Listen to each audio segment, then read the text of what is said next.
Mpango wa sasa wa Benjamin Netanyahu ni kuipindua serikali ya mapinduzi ya Iran iliyo chini ya Ayatollah Al-Khamenei. Israel inaamini kuwa kuna tishio kubwa kutoka kwa nguvu za nyuklia za Iran na inasema lengo kuu la mashambulizi iliyoyafanya Ijumaa ya wiki iliyopita ilikuwa kuharibu tishio hilo, lakini anasema tishio pekee ambalo litabaki ni utawala wa Ayatollah Al-Khamenei, ambapo anasema lazima wafanye kila hila kuhakikisha wanaupindua utawala huo. Lakini waziri mkuu huyo wa Israeli bwana Benjamin Netanyahu, lengo lake ni kubwa zaidi, kusababisha mabadiliko katika serikali ya Iran. Netanyahu anaamini kwamba kwa kufanya mashambulizi makubwa kuliko hapo awali, anaweza kusababisha mlolongo wa athari zinazopelekea ghasia ambazo hatimaye zitasababisha kuanguka kwa Jamhuri ya Kiislamu ya Iran. Ijumaa jioni alisema, ni wakati wa Iran kuungana chini ya bendera yenu na urithi wenu wa kihistoria kwa kusimama kwa ajili ya ukombozi, kutaka utawala mbaya wa ukandamizaji uondoke, akimaanisha utawala wa Ayatollah Al-Khamenei. Wairani wengi wamechukizwa na hali ya kiuchumi ya nchi hiyo, ukosefu wa uhuru wa kujieleza na ukiukwaji wa haki za wanawake na wachache, anasema waziri mkuu huyo wa Israeli bwana Benjamin Netanyahu.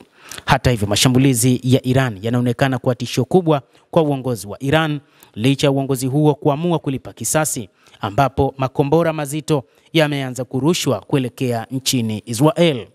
Katika mashambulizi haya, kamanda wa kikosi cha walinzi wa mapinduzi ya Iran IRGC, lakini mkuu wa majeshi na viongozi kadhaa wa ngazi za juu wa IRGC waliuawa, na mashambulizi ya Israel bado hayajaisha, huku Iran ikijibu mapigo mara kadhaa. Iran imejibu mapigo kuanzia siku ya Jumamosi na imeendelea kufanya mashambulizi mazito hadi wakati huu.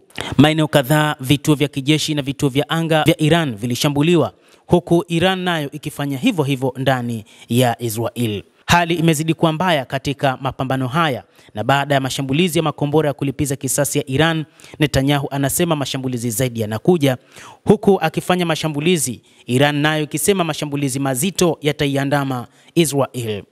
Israel inaweza kuhesabu kwamba mashambulizi haya na mauaji yatasababisha machafuko ndani ya serikali na kupelekea uasi wa wananchi na kusababisha maandamano mazito ndani ya taifa hilo na kutaka uongozi uondoke madarakani. Wakati huu, Israel na Marekani zimekuja na sera ya kutaka raia waondoke katika jiji la Tehran, wakiwaaminisha kwamba mashambulizi mazito yatawakuta. Hii pia itasababisha raia hao kufanya maandamano mazito ili kuondoa kabisa utawala wa Ayatollah Al-Khamenei, kiongozi mkuu wa serikali ya mapinduzi ya Iran. Hakuna ushahidi wowote hadi sasa kwamba mlolongo wa athari kama wanavyotarajia utatokea. Hata kama utaanza, haijulikani wazi ni wapi mchakato huo utaishia. Nguvu kubwa nchini Iran iko mikononi mwa wale wanaodhibiti jeshi pamoja na uchumi. Sehemu kubwa ya udhibiti huo iko mikononi mwa watu wenye misimamo mikali ndani ya kikosi cha walinzi wa mapinduzi ya Kiislamu ya Iran na baadhi ya taasisi zilizochaguliwa na wananchi. Kwa kuwa tayari wako madarakani, hawana sababu ya kupindua serikali. Lakini kuna uwezekano mkubwa watapelekea Iran kuwa kwenye njia ya migogoro zaidi, hasa mgogoro wa uchumi ndio ambao wachambuzi wa mambo wanasema labda unaweza ukasababisha sekeseke ndani ya taifa hilo la Iran. Hii pia inatajwa huenda ni baada ya mapambano kumalizika, kama kutakuwa na mazungumzo ambayo yataweza kusitisha mapigano hayo. Katika matukio yanayozidi kutokea katika mataifa yote mawili, idadi ya watu wanazidi kuuawa, lakini wengi wakijeruhiwa kutokana na mashambulizi yanayofanywa na pande zote mbili, kwa maana upande wa Israel dhidi ya Iran na upande wa Iran dhidi ya Israel.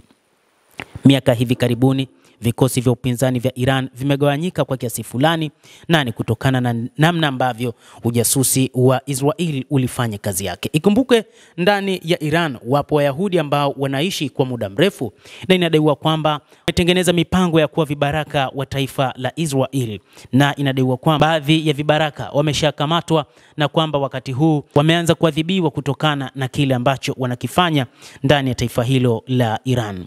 Mtazamaji wa The World News, endelea kutufuatilia, lakini usisahau kulike, usisahau kucomment, kadhalika na kusubscribe channel yetu hii ili upate habari hizi kwa mapana hapa The World News. Mimi ni Adam Hussein. Endelea kuwa nasi wakati wote, endelea kutufuatilia.